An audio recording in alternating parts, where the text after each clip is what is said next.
Bienvenue dans Richissime, le podcast qui révolutionne la façon dont on parle d'argent. Je suis Delphine Pinon, je suis entrepreneur, investisseuse en immobilier, money et life coach, c'est-à-dire que j'aide mes clients à révéler tout leur potentiel financier. Chaque semaine, je partage un nouvel épisode avec un invité ou en solo, dont l'ambition est de provoquer les conversations les plus profondes et les plus authentiques à propos de l'argent, chez vous, au bureau, entre amis, sans jargon et surtout sans tabou. Je vous aide à comprendre comment vous fonctionnez avec l'argent, ce qui coince pour vous, ce qui vous donne l'impression de stagner, de manquer et de vous limiter. Et je vous partage les clés pour transformer votre vie, comme j'ai transformé la mienne et celle de milliers de personnes.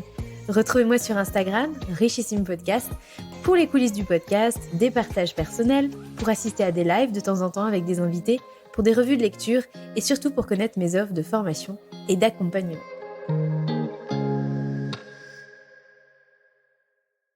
J'ai toujours entendu dire qu'en matière d'investissement, il ne fallait jamais mettre tous ses œufs dans le même panier. À mon humble avis, ce n'est pas si simple. Alors, ça veut dire quoi diversifier ? Est-ce qu'il faut commencer dès le début ? Et comment diversifier son patrimoine en fonction de sa stratégie d'investissement ? Voilà les différentes questions auxquelles je vais tenter de répondre dans cet épisode capsule.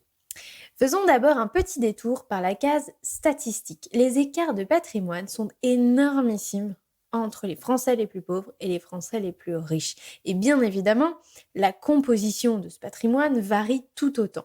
Par exemple, les ménages les plus modestes détiennent essentiellement à 70% ce qu'on appelle du patrimoine résiduel, c'est-à-dire une voiture, du mobilier, des objets comme des bijoux ou quelques tableaux ou œuvres d'art qu'on a chez soi. Et du coup, les 30% d'autres restent du patrimoine financier qui est essentiellement composé d'argent sur les comptes courants et éventuellement aussi sur quelques livrets. Les ménages les plus riches, quant à eux, détiennent leur patrimoine essentiellement en immobilier, aussi en actifs professionnels, en liquidités et placements financiers, mais aussi évidemment en patrimoine résiduel pour une proportion complètement dérisoire dans l'allocation patrimoniale. 55% des ménages sont propriétaires de leur résidence principale et cela pèse pour moitié, la résidence principale pèse pour moitié dans le patrimoine immobilier de ces ménages. En moyenne, le patrimoine des Français est composé donc d'immobilier à 61%, de liquidités et de placements à 20%, d'actifs professionnels à 11% et de ce fameux patrimoine résiduel, de biens de consommation, à 8%. Dans le détail, je trouve intéressant d'aller un petit peu plus loin dans le détail, c'est le patrimoine financier. Le patrimoine financier est composé à 40% d'assurance vie et de produits de retraite, à 36% de liquidité, c'est-à-dire l'argent qui est sur les comptes courants et les livrets garantis. Ensuite, à 14% seulement de valeurs mobilières, des actions, des obligations, et à 10% d'épargne salariale. Qu'est-ce que nous apprennent ces chiffres ? Oui, parce que le but, évidemment, c'est pas juste de briller en société avec quelques chiffres, mais aussi c'est d'apprendre quelque chose. La première chose qui m'a frappée, c'est qu'évidemment, on parle finalement beaucoup, peut-être même trop, des marchés financiers et de la bourse par rapport à ce que ça représente dans le patrimoine des Français. Donc moi, ça m'a frappée cette différence. Je vous rappelle quand même, sur 20% des Français qui détiennent un patrimoine financier, seuls 14% ont des actions ou des obligations, ce qui donc représente un peu plus de 2% de la population française. Alors, moi, mon avis est biaisé parce que je suis tellement j'entends parler d'investissement et de placement et de bourse à longueur de journée. Donc, j'ai peut-être l'impression que tous les Français sont exposés à ce discours-là, alors qu'en fait, si on veut éviter d'entendre parler de la bourse, on peut largement éviter d'entendre parler de la bourse. Plus sérieusement, on apprend aussi, au détour de ces quelques chiffres, que le patrimoine des Français, évidemment, est très largement constitué d'immobilier, dont pour la moitié de la résidence principale, mais aussi des liquidités placées sur des livrets et à la marge, comme je viens de le dire, de produits financiers, avec en tête du hit-parade des produits financiers, la fameuse assurance vie et aussi l'épargne constituée pour sa retraite. Autre chose que je ne vous ai pas dit là, mais que j'ai vu dans mes statistiques, dans ma boule de cristal statistique, c'est que c'est entre 30 et 40 ans qu'ont lieu les plus fortes augmentations de patrimoine, notamment avec justement l'achat de sa résidence principale, parce que je précise que dans cette statistique qui est fournie par l'INSEE, on ne prend pas en compte seulement le capital remboursé, mais on prend en compte la valeur mobilière des biens détenus, même s'ils ne sont pas intégralement remboursés. Pour info, avant 20 ans, le patrimoine moyen des ménages est de 38 500 euros. Et donc, c'est à 20 ans avec notamment l'achat de sa résidence principale que les choses s'accélèrent fortement. Et enfin, plus les ménages sont riches, plus le patrimoine est diversifié. On en revient à la diversification. Ça semble évident, mais rappelons que, évidemment, pour diversifier son patrimoine, encore faut-il avoir quelque chose à diversifier. En investissement, il y a des phases. Et pour moi, à chaque phase, ses propres logiques d'investissement, dont la diversification s'applique de manière différente. Alors, investissement phase numéro 1, la constitution de son épargne. Évidemment, toute stratégie d'investissement démarre par le fait d'avoir de l'argent à investir. Ça semble évident, mais il m'a semblé bon de le rappeler.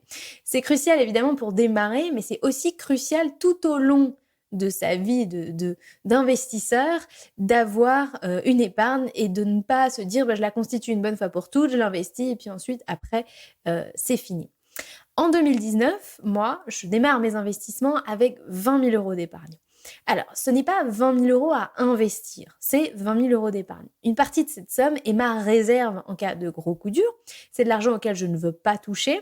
J'ai plus les chiffres en tête exactement, c'était combien à l'époque, mais on va dire, pour l'exemple, pour simplifier le raisonnement, que ça représentait peut-être 5 000 euros.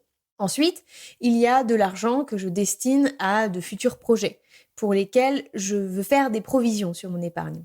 Ça peut être par exemple de futures vacances ou moins glamour, mais des futures réparations sur ma voiture ou l'anticipation de certains frais que je pourrais avoir à certains moments de l'année, comme la rentrée de septembre ou Noël, ou alors l'anticipation de différents anniversaires de mes proches, de mon compagnon, des gens de ma famille, etc. Donc on va dire que ces provisions, je représente à peu près une enveloppe aussi de 5 000 euros. Et donc, il me reste en tout 10 000 euros à investir sur mes 20 000 euros d'épargne. C'est hyper important de se questionner sur l'affectation de son épargne à des projets avant même de se demander comment investir cet argent. En fait, à partir de 25 ans et plus, on a de nombreux projets d'achat qui sont tous plus coûteux les uns que les autres, d'achat immobilier, de voitures, se marier, accueillir un enfant, faire des voyages. Et donc, ce sont des projets qui coûtent de l'argent. Donc, si tu as 20 000 euros d'épargne, comme c'était mon cas en 2019, et que tu as l'intention de te marier, peut-être dans les 2 prochaines années, ou de faire un enfant, ou d'acheter une voiture, voilà, tous les exemples que j'ai déjà donnés, en fait, il y a de grandes chances que l'intégralité de cette somme soit déjà préaffectée à ces projets sans que tu t'en rendes compte. Donc, tu as l'impression d'avoir 20 000 euros à investir, alors qu'en fait, tu as peut-être même rien du tout à investir et peut-être même qu'il te manque de l'argent pour faire tous ces projets. J'ai même une amie d'ailleurs, elle se reconnaîtra, je t'aime, je t'aime Lucille, qui a commencé à épargner pour son futur mariage avant même d'être en couple. Voilà, c'est dit. Ce que je veux dire en fait par là, c'est que si tu sais que tu auras besoin de cet argent peut-être dans les 2 à 5 prochaines années, tu ne peux pas le placer de la même façon que si c'est pas le cas. Et si tu as un horizon de placement beaucoup plus grand. Raison pour laquelle je n'ai en réalité que démarré mes investissements avec 10 000 euros, soit la moitié de l'épargne que j'avais en 2019. Sans oublier que l'épargne peut être aussi très longue à constituer. Si on part du principe que les Français épargnent en moyenne à 15% de leur revenu, ça fait qu'un Français qui gagne le revenu médian de 1 000 euros, et donc qui épargne 300 euros par mois, mettra plus de 2 ans et demi à constituer ou reconstituer 10 000 euros d'épargne pour éventuellement l'investir ou le dépenser. Donc c'est très long. Si vous dépensez 10 000 euros dans un mariage, ce qui ne pose absolument aucun problème, mais du coup, effectivement, sachez que cette épargne sera reconstituée en seulement 2 ans et demi, ce qui fait que si on veut orchestrer un projet de voiture, un projet de mariage, un projet de voyage, etc., et qu'en même temps, on aimerait avoir de l'argent disponible pour l'investir, vous allez vite vous rendre compte qu'effectivement, il va falloir accélérer sur la pédale d'épargne parce que c'est très lent. C'est très lent à se constituer une épargne, surtout effectivement quand on n'a pas des leviers d'augmentation de revenus qui sont énormes, comme c'est le cas dans le salariat, ou si Même si les augmentations sont relativement conséquentes, on ne change pas de job tous les 6 mois, ou on peut le faire sur une période, mais c'est rare qu'on le fasse sur 10 ans où on change tous les 6 mois de job. Et donc, du coup, on est quand même limité dans sa capacité à augmenter ses revenus. Phase numéro 2. Une fois que la phase de constitution de son épargne est OK, et que vous avez, à mon sens, plusieurs dizaines de milliers d'euros peut-être pour commencer à épargner, on passe en phase de construction. Ça commence une fois qu'on a suffisamment d'épargne à investir. Là, on passe dans ce mode de construction du patrimoine. Là, j'ai besoin de m'arrêter quelques secondes pour apporter une précision.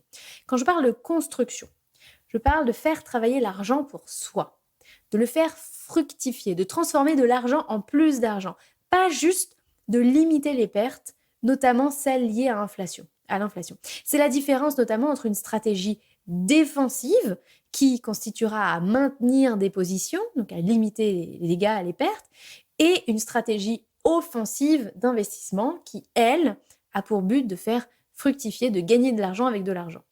Je vais réserver, du coup, dans mon cas, la stratégie défensive, justement pour les 10 000 euros que je garde en cas de coup dur, et aussi à l'argent qui est destiné pour mes projets à moyen terme.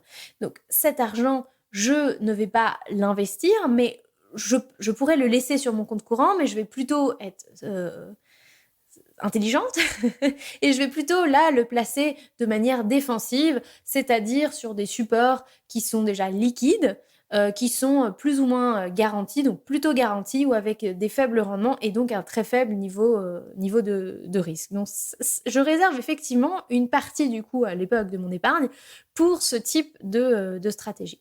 Mais là, dans cette phase de construction, je vais vraiment me concentrer sur l'autre aspect de l'investissement, c'est-à-dire la construction d'une stratégie défensive. Au passage, acheter pour moi sa résidence principale entre dans le cadre d'une stratégie défensive de ne pas perdre d'argent, notamment dans un loyer, sans pour autant que l'argent, du coup, crée plus d'argent. Sauf, bon, bien entendu, si on est susceptible de faire une plus-value immobilière qui, pendant X années, de toute façon, va être latente. Donc quand je parle de stratégie offensive, je parle d'une stratégie donc, qui est susceptible, à minima évidemment, de battre l'inflation, donc qui va créer de l'argent à partir de l'argent. Pas étonnant qu'à ce stade, les Français choisissent largement l'immobilier. Non pas tant pour les rendements offerts par l'immobilier. D'ailleurs, je voudrais rappeler que l'immobilier offre des niveaux de rendement déjà très disparates, de 1 à 3, peut-être 4% pour l'immobilier parisien, à plus de 20% avec par exemple des stratégies que moi j'applique, qui combinent l'achat dans des zones périphériques comme Calais dans le nord de la France, et aussi la stratégie de location courte durée, duquel j'arrive à obtenir des rendements qui sont aux alentours de 20%. Donc, non, ce n'est pas le rendement qui fait de l'immobilier un placement attractif, mais c'est surtout l'effet de levier. Autrement dit, le fait de pouvoir investir une somme qu'on a empruntée à la banque, moyennant évidemment la plupart du temps le fait d'apporter une partie de la somme et de faire financer donc du coup tout ou partie de son bien par des locataires. Je vais prendre un exemple. Imaginons qu'avec mes fameux 10 000 euros du départ, je constitue un apport pour un achat immobilier. Achat immobilier à 100 000 euros. Donc à ce prix-là, j'ai probablement quelque chose comme un studio de 25 mètres carrés à Lille où le prix du mètre carré est peu ou prou aux alentours, enfin en tout cas sur des petites surfaces aux alentours de 4 000 euros. Et donc je vais imaginer tirer de ce bien un loyer de 500 euros par mois hors charge. Ça tombe très bien parce que après vérification, je me suis rendu compte que ça rentrait à peu près dans le cadre, dans la nouvelle loi d'encadrement des loyers. Donc je suis parfaitement dans les clous. Donc du coup, pour ce projet, j'ai emprunté 90 000 euros sur 20 ans, donc environ 450 euros par mois de mensualité de crédit. Si je rajoute 50 euros par mois de charges que je ne peux pas imputer au locataire, la taxe foncière que je vais devoir payer, les assurances, puis d'autres frais divers, notamment d'entretien de mon bien, pour un total de 100 euros par mois, je vais me retrouver donc du coup à payer tout ça, compris à peu près, on va dire 600, ça peut être un peu plus, 600 euros par mois. Pour mes calculs, on va simplifier. 600 euros par mois pour ce projet contre 500 euros de revenus. Mon appartement, donc d'une valeur de 100 000 euros actuellement, est donc remboursé à plus de 80% par mes locataires. Voilà comment, en investissant 10 000 euros au départ, puis 100 euros, donc la différence entre ce que je touche comme loyer et les charges qui me sont imputables Donc, les 10 000 € au départ plus les 100 € tous les mois pendant 20 ans, pour un montant total de 34 000 €, je me retrouve au bout de 20 ans propriétaire d'un logement qui en vaut 100 000 et pour lequel j'ai dépensé effectivement 34 000 € sur 10 ans.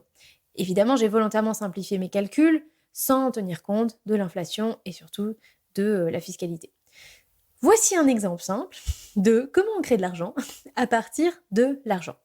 Si j'avais décidé d'investir mes 10 000 € dans des placements sans effet de levier, mais avec un rendement plus élevé, par exemple, imaginons 10%, il m'aurait fallu quand même 25 ans et non pas 20 pour atteindre 100 000 € au cumulé grâce aux intérêts composés. Et 10 000 €, c'est des rendements qui sont très élevés, donc avec un niveau de risque qui est en corrélation avec ce niveau de rendement. À la condition, évidemment, que dans cette hypothèse-là, je ne touche jamais à cette somme que j'ai investie, parce que si, évidemment, j'en utilise une partie, eh bien, il me faudra encore plus de temps pour atteindre les 100 000 € au cumulé. Donc, dans la phase de construction, il y a en général encore assez peu de place à la diversification. Pourquoi ? Eh bien, tant que je peux emprunter à la banque, je vais le faire. Donc, je vais mettre presque tous mes œufs dans le même panier, le panier de l'immobilier. Mais en fait, jamais complètement, parce que pour pouvoir continuer à emprunter auprès de la banque, déjà, il faut augmenter ses revenus. Augmenter ses revenus de manière constante pour limiter, voire diminuer son taux d'endettement, et aussi avoir suffisamment de liquidité pour pouvoir constituer les fameux apports pour faire de nouveaux projets. Et bien entendu, il faut aussi pouvoir financer les éventuels dépassements de travaux quand il s'agit de biens à rénover. Donc si comme moi vous visez un nouveau projet immobilier par an, il va même falloir envisager de construire une ou des sources de revenus alternatives et notamment via l'entrepreneuriat qui permet en général plus facilement d'augmenter ses revenus de manière régulière que le salariat, mais évidemment ça n'est pas une vérité absolue.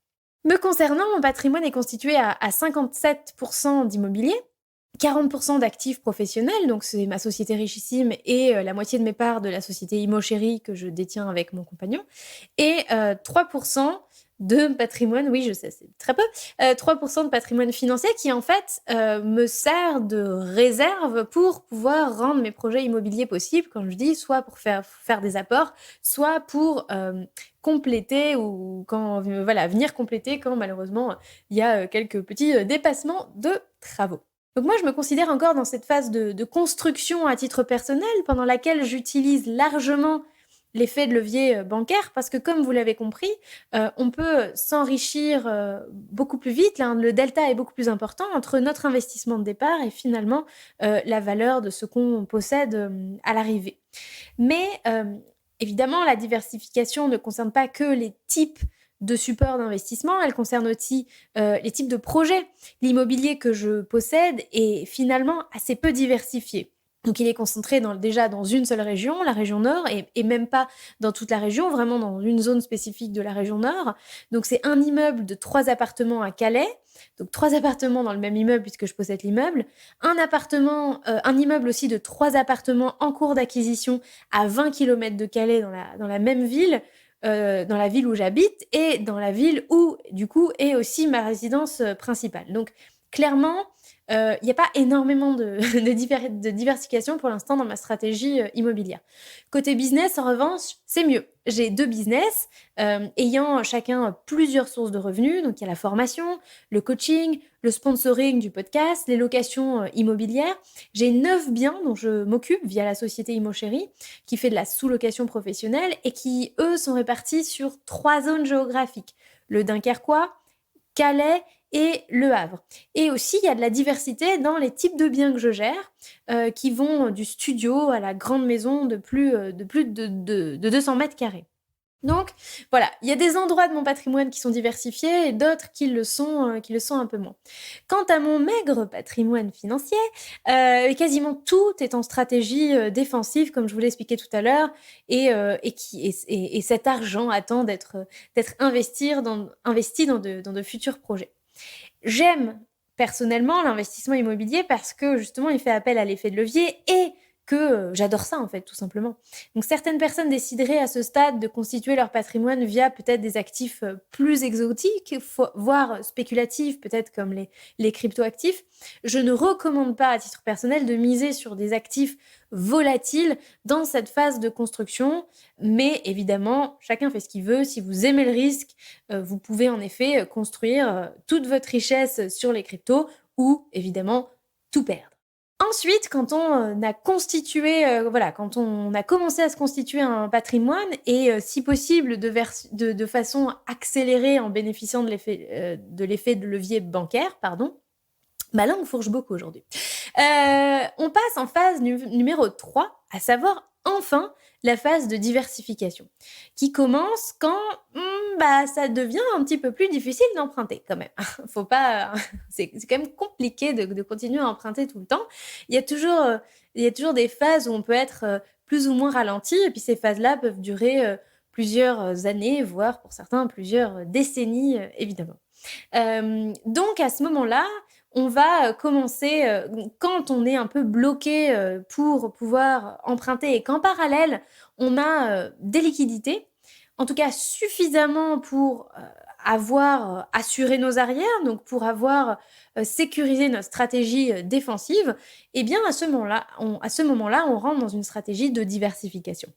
À ce stade, la plupart des gens ont du coup du patrimoine financier sur des supports défensifs, comme je disais, de l'immobilier, et puis moi me concernant, j'ai aussi des actifs professionnels.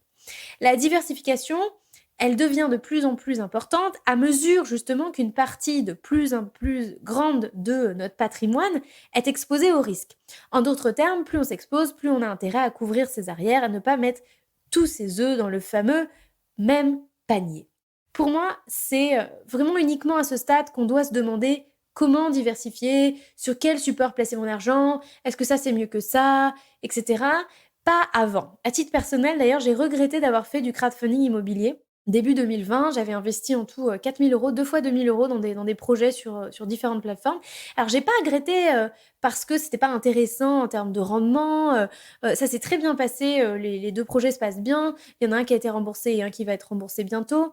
J'ai d'ailleurs fait un épisode sur le crowdfunding immobilier. Je le recommande.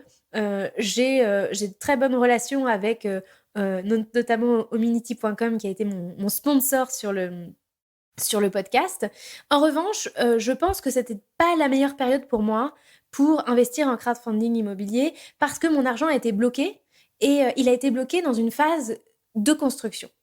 Et en fait, j'aurais aimé avoir ces liquidités disponibles ces 2 dernières années, pour montrer aux banquiers que j'avais plus d'épargne que en fait, ce qui était, réellement sur mes comptes en banque et aussi pour avoir un petit peu plus de souplesse quand il a fallu effectivement, à plusieurs reprises remettre de l'argent, dans notamment notre SCI parce qu'il y a eu, beaucoup de dépassements de travaux sur notre premier projet.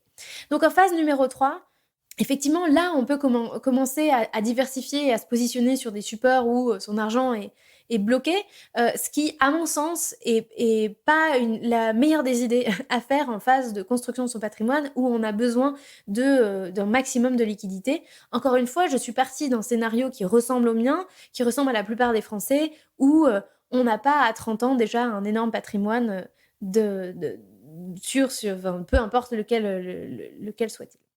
En phase numéro 3, on touche aussi à mon sens, à un autre niveau de complexité. Donc je dis pas que l'immobilier n'est pas complexe, loin de là. Et peut-être que moi, il me semble facile parce que justement, je me suis formée, y compris sur tout un tas de domaines annexes à l'immobilier, c'est-à-dire notamment à la construction, à la rénovation, aux travaux. Je me suis aussi formée à la fiscalité. Donc c'est vrai que c'est des domaines que je maîtrise maintenant, donc peut-être qu'effectivement ça me paraît plus simple. Et n'étant pas, à mon sens, complètement investie encore dans cette phase numéro 3, pour moi, on passe à un autre niveau de complexité. Quel produit d'investissement? Quel couple rendement-risque? Comment se calcule le risque sur un projet? Quelle fiscalité s'applique sur ce type de projet-là? Quel horizon de placement? Quand entrer sur les marchés? Quelle analyse de la situation économique actuelle on peut faire, etc., etc. À la question « Faut-il diversifier son épargne et quand ?» je réponds qu'il faut se méfier du dogme, tout simplement.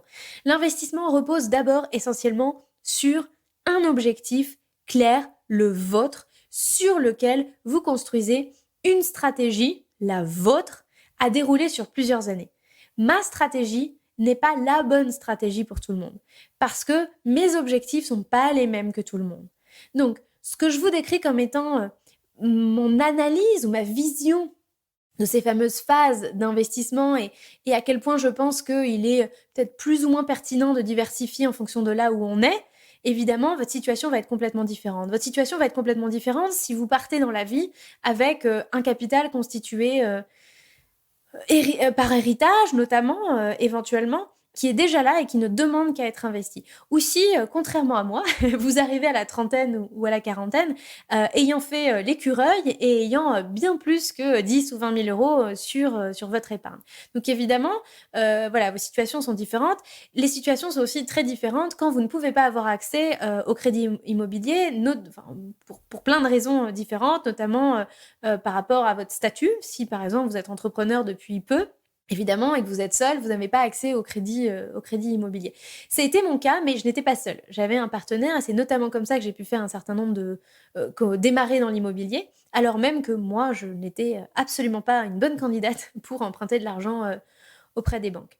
Donc, vous allez du coup vous rendre compte que votre situation, évidemment, elle est singulière, elle est différente. Moi, je suis partie effectivement de la personne qui n'avait pas, et il n'y a absolument rien de mal à ça, mais qui partait de pas grand-chose, de l'argent gagné puis épargné et de comment démarrer avec ces petites sommes. Et du coup, dans cette optique-là, le moment à partir duquel vous commencez à vous poser la question de diversifier est important et dépendra pleinement, comme je le disais, de votre stratégie.